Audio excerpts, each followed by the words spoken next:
Greetings, boys, girls, and homunculi of all ages. It's your old friend Mr. Catonic here, and I want to talk to you a little bit about mesmerism. It's wonderful stuff, really, to be able to place a victim, subject, completely under your control, to worm the gossamer threads of your will deep into their subconscious and completely usurp their agency, to make them a thrall to your every whim. Why, when they're fully under your spell, they can't do a thing unless their master permits it. They can't eat, sleep, talk, or even die. That last bit is of particular interest to the protagonist of our next story, who is quite keen on performing some, shall we say, unorthodox experiments on a terminally ill friend of his. Let's see how that turns out, shall we? So sit back, children, close your eyes, and listen to the sound of my voice. Soon it will be the only thing you can hear. The facts in the case of M. Valdemar. Of course, I shall not pretend to consider it any matter for wonder that the extraordinary case of Mr. Valdemar has excited discussion. It would have been a miracle had it not, especially under the circumstances. Through the desire of all parties concerned to keep the affair from the public, at least for the present, or until we had further opportunities for investigation, through our endeavors to effect this, a garbled or exaggerated account made its way into society, and became the source of many unpleasant misrepresentations, and, very naturally, of a great deal of disbelief. It is now rendered necessary that I give the facts, as far as I comprehend them myself. They are, succinctly, these. My attention for the last 3 years had been repeatedly drawn to the subject of mesmerism, and about 9 years ago it occurred to me quite suddenly that in the series of experiments made hitherto there had been a very remarkable and most unaccountable omission. No person had yet been mesmerized in articulo mortis. It remained to be seen, first, whether in such a condition there existed in the patient any susceptibility to the magnetic influence. Secondly, whether, if any existed, it was impaired or increased by the condition. Thirdly, to what extent or for how long a period the encroachments of death might be arrested by the process. There were other points to be ascertained, but these most excited my curiosity, the last in especial for the immensely important character of its consequences. In looking around me for some subject by whose means I might test these particulars, I was brought to think of my friend M. Ernest Valdemar, the well-known compiler of the Bibliotheca Forensica and author, under the nom de plume of Issachar Marx, of the Polish versions of Wallenstein and Gargantua. M. Valdemar, who has resided principally at Harlem, New York, since the year 1839, is, or was, particularly noticeable for the extreme spareness of his person, his lower limbs much resembling those of John Randolph, and, also, for the whiteness of his whiskers, in violent contrast to the blackness of his hair, the latter, in consequence, being very generally mistaken for a wig. His temperament was markedly nervous, and rendered him a good subject for mesmeric experiment. On 2 or 3 occasions I had put him to sleep with little difficulty, but was disappointed in other results, which his peculiar constitution had naturally led me to anticipate. His will was at no period positively or thoroughly under my control, and in regard to clairvoyance I could accomplish with him nothing to be relied upon. I always attributed my failure at these points to the disordered state of his health. For some months previous to my becoming acquainted with him, his physicians had declared him in a confirmed phthisis. It was his custom, indeed, to speak calmly of his approaching dissolution, as of a matter neither to be avoided nor regretted. When the ideas to which I have alluded first occurred to me, it was of course very natural that I should think of M. Valdemar. I knew the steady philosophy of the man too well to apprehend any scruples from him, and he had no relatives in America who would be likely to interfere. I spoke to him frankly upon the subject, and, to my surprise, his interest seemed vividly excited. I say to my surprise, for although he had always yielded his person freely to my experiments, he had never before given me any tokens of sympathy with what I did. His disease was of that character which would admit of exact calculation in respect to the epoch of its termination in death, and it was finally arranged between us that he would send for me about 24 hours before the period announced by his physicians as that of his decease. It is now rather more than 7 months since I received, from M. Valdemar himself, the subjoined note. My dear P., you may as well come now. D and F are agreed that I cannot hold out beyond tomorrow midnight, and I think they have hit the time very nearly. Valdemar. I received this note within half an hour after it was written, and in 15 minutes more I was in the dying man's chamber. I had not seen him for 10 days, and was appalled by the fearful alteration which the brief interval had wrought in him. His face wore a leaden hue, his eyes were utterly lustreless, and the emaciation was so extreme that the skin had broken through by the cheekbones. His expectoration was excessive, the pulse was barely perceptible. He retained, nevertheless, in a very remarkable manner, both his mental power and a certain degree of physical strength. He spoke with distinctness, took some palliative medicines without aid, and when I entered the room, was occupied in penciling memoranda in a pocket-book. He was propped up in the bed by pillows. Doctors P and F were in attendance. After pressing Valdemar's hand, I took these gentlemen aside and obtained from them a minute account of the patient's condition. The left lung had been for 18 months in a semi-osseous cartilaginous state, and was, of course, entirely useless for all purposes of vitality. The right, in its upper portion, was also partially, if not thoroughly, ossified, while the lower region was merely a mass of purulent tubercles running into one another. Several extensive perforations existed, and at one point permanent adhesion to the ribs had taken place. These appearances in the right lobe were of comparatively recent date. The ossification had proceeded with very unusual rapidity. No sign of it had been discovered a month before, and the adhesion had only been observed during the 3 previous days. Independently of the phthisis, the patient was suspected of aneurysm of the aorta, but on this point the osseous symptoms rendered an exact diagnosis impossible. It was the opinion of both physicians that M. Valdemar would die about midnight on the morrow, Sunday. It was then 7 o'clock on Saturday evening. On quitting the invalid's bedside to hold conversation with myself, Doctors D and F had bidden him a final farewell. It had not been their intention to return, but, at my request, they agreed to look in upon the patient about 10 the next night. When they had gone, I spoke freely with M. Valdemar on the subject of his approaching dissolution, as well as, more particularly, of the experiment proposed. He still professed himself quite willing and even anxious to have it done, and urged me to commence it at once. A male and female nurse were in attendance, but I did not feel myself altogether at liberty to engage in a task of this character with no more reliable witnesses than these people, in case of sudden accident, might prove. I therefore postponed operations until about 8 the next night, when the arrival of a medical student with whom I had some acquaintance, Mr. Theodore L., relieved me from further embarrassment.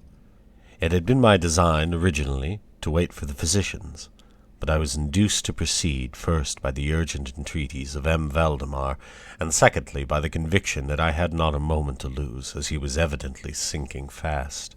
Mr. L. was so kind as to accede to my desire that he would take notes of all that occurred, and it is from his memoranda that what I now have to relate is, for the most part, either condensed or copied verbatim. It wanted about 5 minutes of 8, when, taking the patient's hand, I begged him to state as distinctly as he could to Mr. L. whether he, M. Valdemar, was entirely willing that I should make the experiment of mesmerizing him in his then condition. He replied feebly, yet quite audibly, "Yes, I wish to be mesmerized," adding, immediately afterwards, "I fear you have deferred it too long."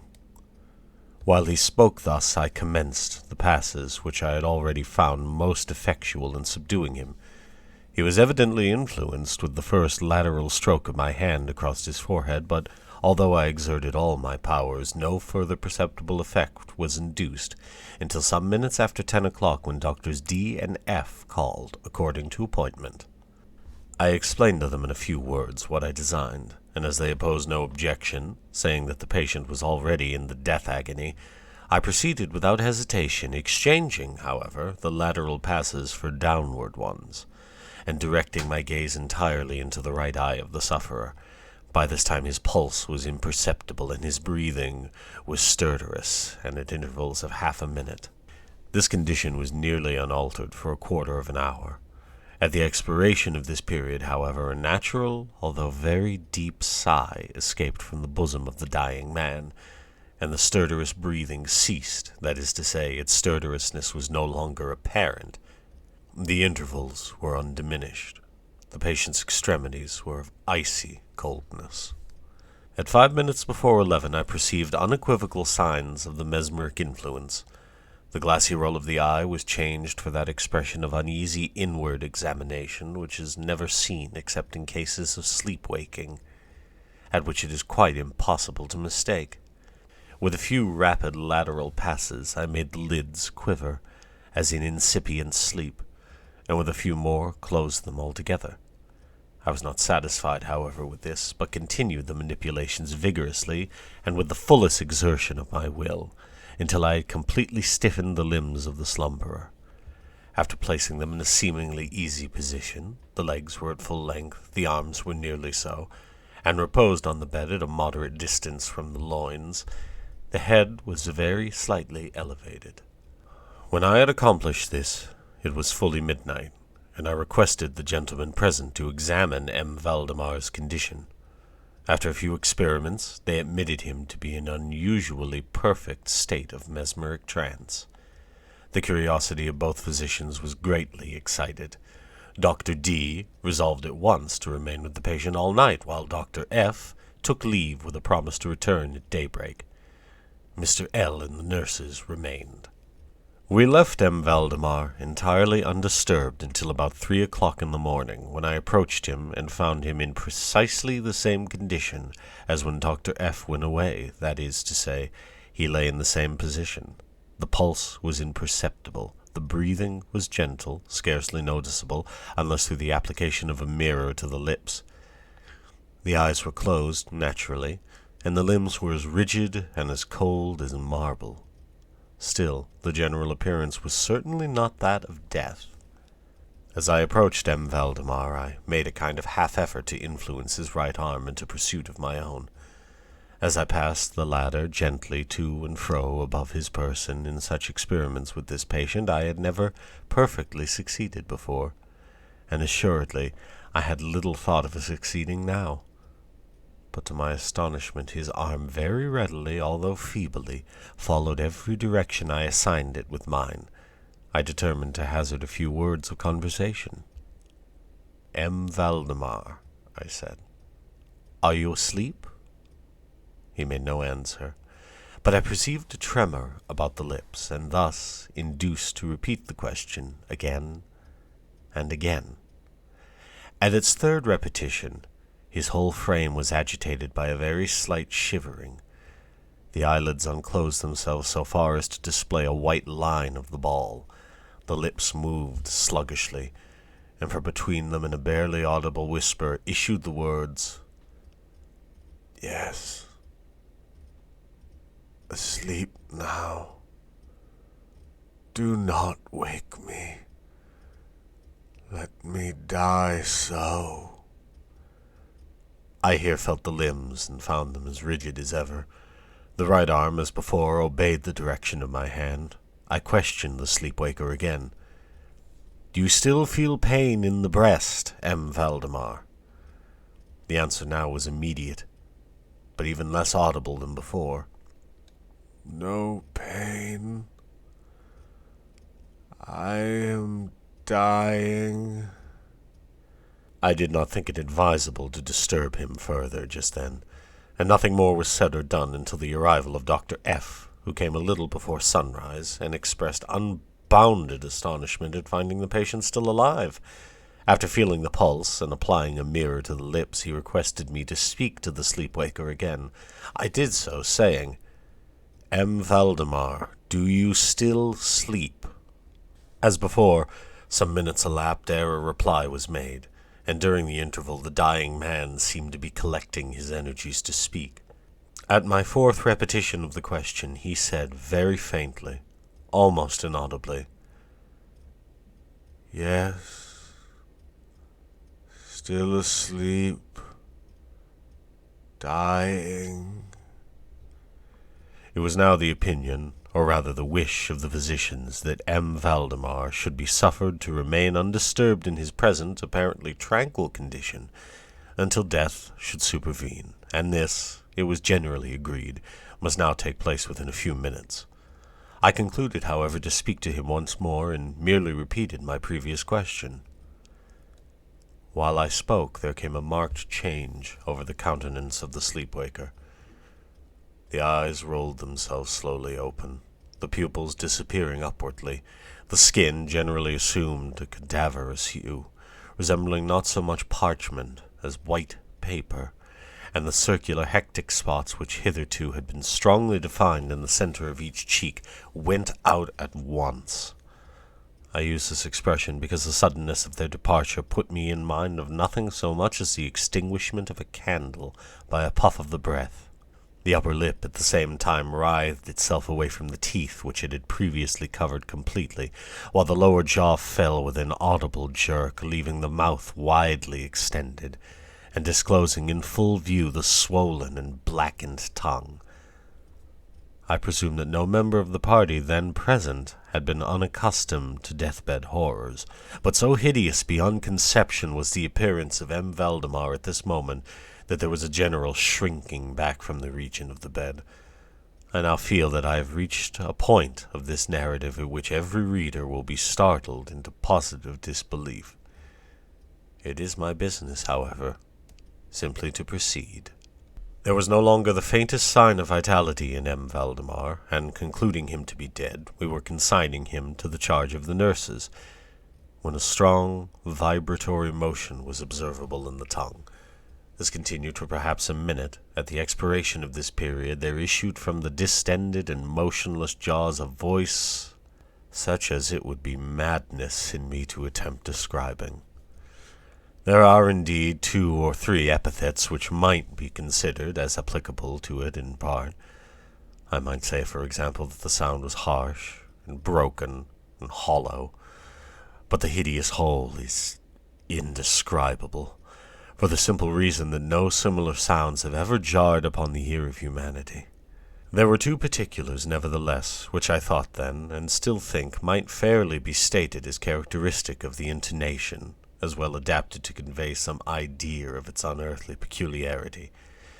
In the first place, the voice seemed to reach our ears, at least mine, from a vast distance, or from some deep cavern within the earth. In the second place, it impressed me, I fear indeed that it will be impossible to make myself comprehend, as gelatinous or gluttonous matters impress the sense of touch. I have spoken both of sound and of voice. I mean to say that the sound was one of distinct, of even wonderfully, thrillingly distinct syllabification. M. Valdemar spoke, obviously in reply to the question I had propounded to him a few minutes before. I had asked him, it will be remembered, if he still slept. He now said, "Yes, no, I have been sleeping. Now I am dead." No person present even affected to deny or attempted to repress the unutterable shuddering horror which these few words, thus uttered, were so well calculated to convey. Mr. L., the student, swooned. The nurses immediately left the chamber and could not be induced to return. My own impressions I would not pretend to render intelligible to the reader. For nearly an hour we busied ourselves, silently, without utterance of a word, in endeavors to revive Mr. L.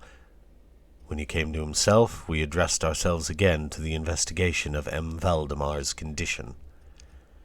It remained in all respects as I have last described it, with the exception that the mirror no longer afforded evidence of respiration.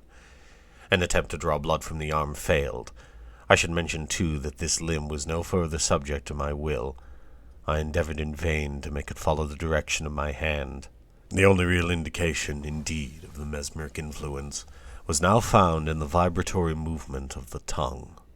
Whenever I addressed M. Valdemar a question, he seemed to be making an effort to reply, but had no longer sufficient volition. To queries put to him by any other person than myself he seemed utterly insensible. Although I endeavored to place each member of the company in mesmeric rapport with him, I believe that I have now related all that is necessary to an understanding of the sleep-waker state at this epoch.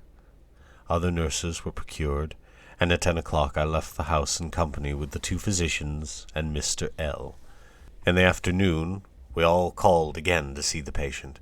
His condition remained precisely the same. We had now some discussion as to the propriety and feasibility of awakening him, but we had little difficulty in agreeing that no good purpose would be served by so doing. It was evident that so far death, or what is usually termed death, had been arrested by the mesmeric process. It seemed clear to us all that to awaken M. Valdemar would be merely to ensure his instant, or at least his speedy, dissolution. From this period until the close of last week, an interval of nearly 7 months, we continued to make daily calls at M. Valdemar's house, accompanied now and then by medical and other friends. All this time the sleeper-waker remained exactly as I have described him. The nurse's attentions were continual. It was on Friday last that we finally resolved to make the experiment of awakening, or attempting to awaken him. And it is the perhaps unfortunate result of this latter experiment which has given rise to so much discussion in private circles, to so much of what I cannot help thinking unwarranted popular feeling. For the purpose of relieving M. Valdemar from the mesmeric trance, I made use of the customary passes. These for a time were unsuccessful. The first indication of revival was afforded by a partial descent of the iris. It was observed as especially remarkable that this lowering of the pupil was accompanied by the profuse outflowing of yellowish ichor from beneath the lids, of a pungent and highly offensive odor. It was now suggested that I should attempt to influence the patient's arms as heretofore. I made the attempt and failed. Dr. F. then intimated a desire to have me put a question. I did so as follows. M. Valdemar, can you explain to us what are your feelings or wishes now? There was an instant return of the hectic circles on the cheeks. The tongue quivered, or rather rolled violently in the mouth, although the jaws and lips remained rigid as before. And at length the same hideous voice which I have already described broke forth. For God's sake, quick, quick, put me to sleep, or quick, waken me, quick. I say to you that I am dead. I was thoroughly unnerved, and for an instant remained undecided what to do.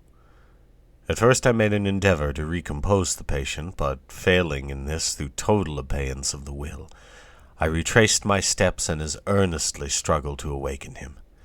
In this attempt I soon saw that I should be successful, or at least I soon fancied that my success would be complete, and I am sure that all in the room were prepared to see the patient awaken.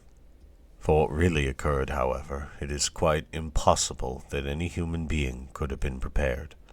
As I rapidly made the mesmeric passes amid ejaculations of dead, absolutely bursting from the tongue and not from the lips of the sufferer, his whole frame at once, within the space of a single minute or less, shrunk, crumbled, absolutely rotted away beneath my hands.